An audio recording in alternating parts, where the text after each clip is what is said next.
Chief Minister, ladies and gentlemen, Rob Leslie is my name.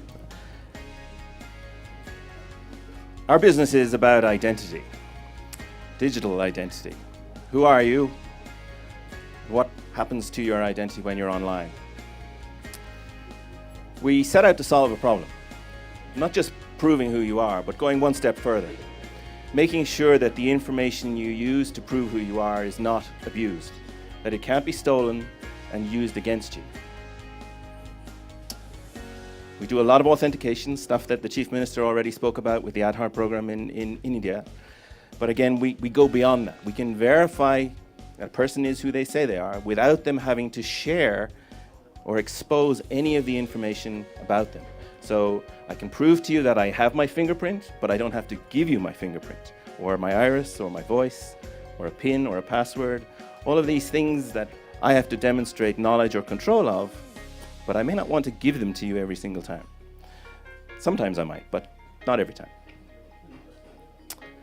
We've patented this technology in the US, it's patent pending in Europe, and we're hoping that we will roll this technology out in other places around the world.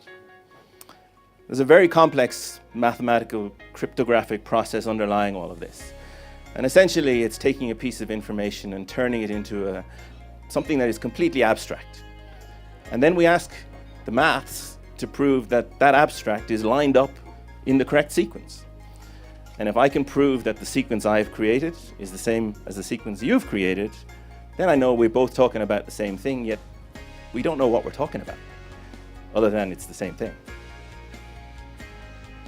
You can use this technology in a whole variety of different places, and I think the Chief Minister may have seen my presentation already because he's talked about many of these things.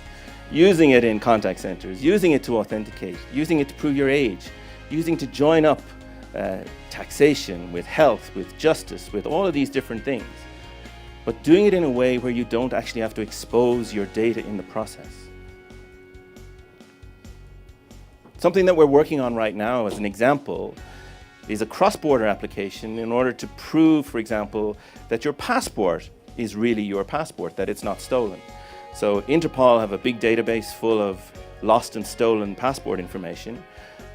When you travel, some countries verify that the document you've presented really is a true and valid document.